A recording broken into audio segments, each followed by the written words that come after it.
Olá, meus amigos, deputado Alex Brasil. Estamos começando mais um Top 5 da semana, dessa vez com alguns bônus que eu acho que vocês vão gostar. A primeira notícia aqui é: entendo que muda com o decreto que aumenta poderes da Janja como primeira-dama.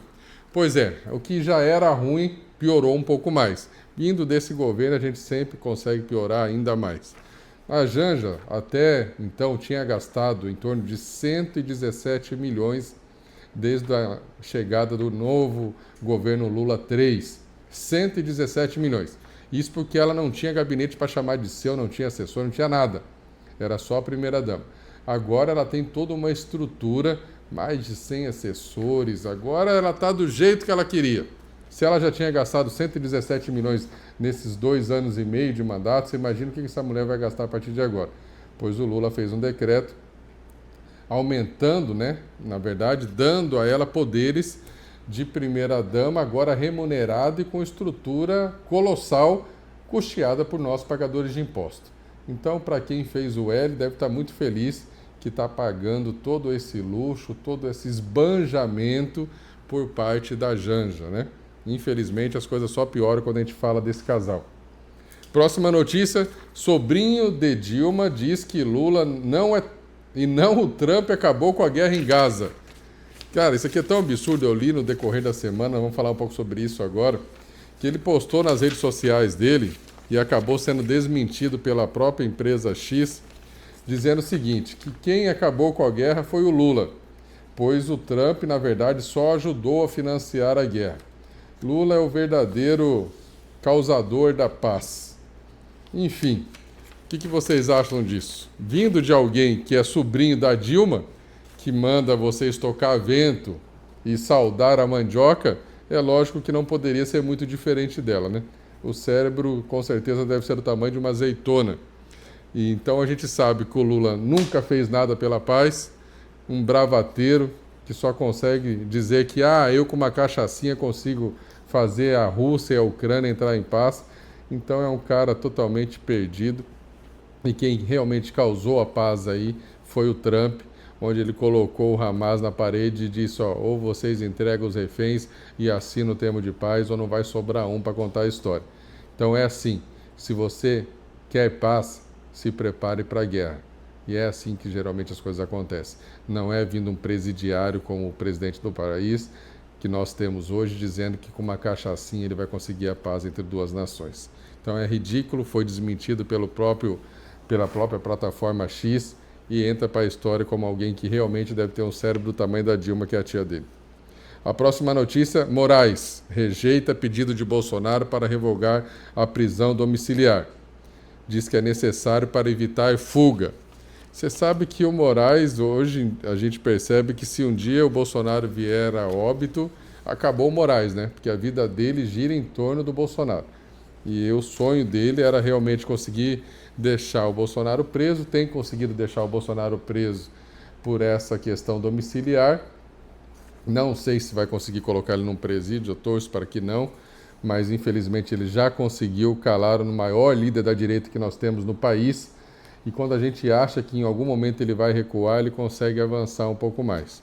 Mesmo com a Magnitsky sobre ele, ele continua sendo esse cara totalmente psicopata, que persegue o Bolsonaro e todas as pessoas que estão próximas do presidente Bolsonaro, e ele mesmo tendo a própria PGR se pronunciado para que desfizesse a prisão domiciliar, ele manteve um pedido que demorou quase 20 dias para ser analisado, 20 dias, manteve a prisão domiciliar alegando que o Bolsonaro pode fugir. Se o Bolsonaro quisesse realmente fugir, ele nem teria voltado para o Brasil logo após o encerramento do mandato dele, teria ficado lá pelos Estados Unidos mesmo. Mas, na verdade, o que o Moraes quer é tentar realmente tirar a força e a voz do maior líder da direita do nosso país. Por isso ele vem mantendo o Bolsonaro em prisão domiciliar e com as suas redes sociais todas suspensas. Um abuso de autoridade que, em dado momento, você pode ter certeza, nenhum ditador durou por uma vida toda. Então ele vai ter o fim que merece, pode ter certeza disso. Mais uma do Moraes, vamos colocar só duas hoje, porque é sempre muito pesado falar desse homem. Moraes admite a ausência de documento citado pela PGR.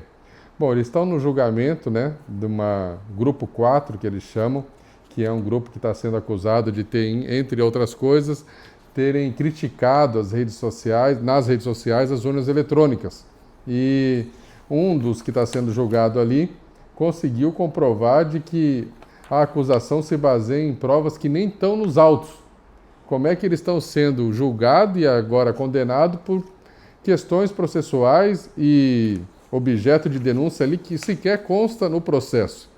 E agora ele foi obrigado a reconhecer isso. Então, isso é uma comprovação direta de que tanto o Moraes como a PGR estão cometendo inúmeros abusos de autoridades, colocando condenações sobre pessoas que nunca cometeram tais crimes e, por vezes, se utilizando de argumentos que nem sequer se comprovam nos autos.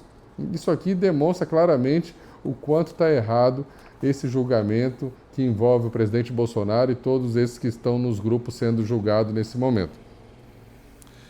Mais uma aqui, agora mudou o ministro, vamos pelo Fachin. Fachin pauta imposto sobre fortunas e acende alerta no Congresso.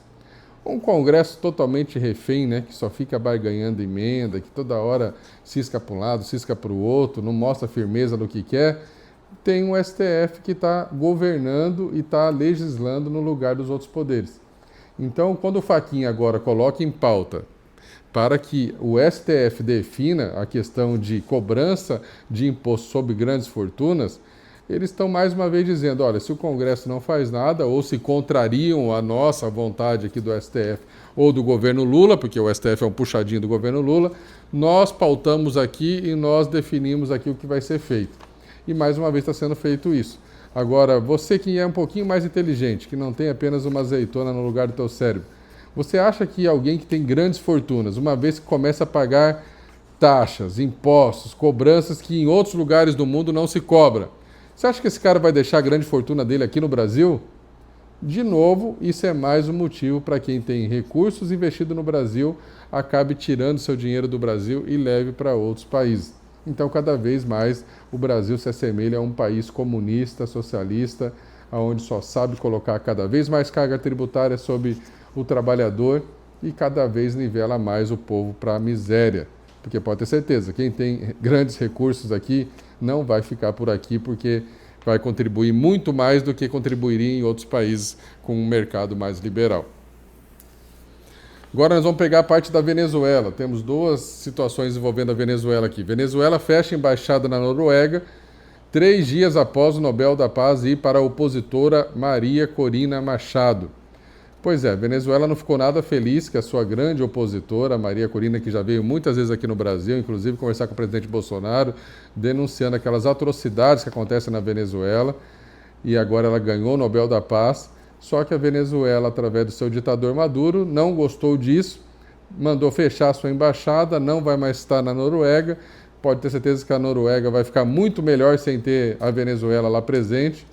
E o Maduro, que provavelmente está com os dias contados, pode ter certeza que a questão da Maria Corina ter ganhado o Nobel da Paz é o menor problema na vida dele. Muito em breve, esperamos assim, os Estados Unidos vai fazer o que já deveria ter feito há muito tempo, uma faxina por lá. Então, parabéns a Maria Corina, que ganhou esse prêmio, super merecido. Já dedicou, inclusive, também ao presidente Trump, que foi um grande apoiador da sua causa, da sua luta. E a gente agora espera o que o Trump planeja para a Venezuela. Então, acredito eu que a gente já vai falar um pouco sobre isso agora aqui. O governo Trump dá carta branca à CIA para derrubar Maduro na Venezuela, diz New York Times. Bom, penso eu que todo mundo que defende um pouco mais de liberdade, democracia, que tem sentimentos de pena daquele povo venezuelano, torce muito por isso, para que o governo Trump acabe de vez com o governo Maduro, que infelizmente escravizou o seu povo, e não começou por ele, começou pelo Hugo Chávez, todos muito amigos do presidente Lula, né? Então, inclusive o presidente Lula não comemorou e não deu parabéns para Maria Corina quando ela ganha esse Nobel da Paz, deve estar bem revoltadinho também com isso. E agora o Trump, que já cercou toda a região da Venezuela ali com navios, né? A parte marítima está toda cercada, tem de fato derrubado e destruído bombardeado alguns navios ali, com a argumentação de que poderia estar ligado ao narcotráfico. Não sei se está, se não está, mas de todo modo, hoje a Venezuela está cercada. E nós estamos aqui ansiosos, esperando para que de uma vez por todas o governo Trump acabe de vez com esse Maduro e que aquele povo volte a ser livre. Então é isso, essa semana ficamos com esses raciocínios aqui sobre o que está acontecendo, não apenas no estado de Santa Catarina, mas no Brasil. E semana que vem a gente volta para falar um pouco mais sobre essas notícias que estão bombando por aí. Ajude a compartilhar, ajude a curtir, ajude que a informação chegue um pouco mais longe. Conto com vocês, fiquem com Deus, força e honra.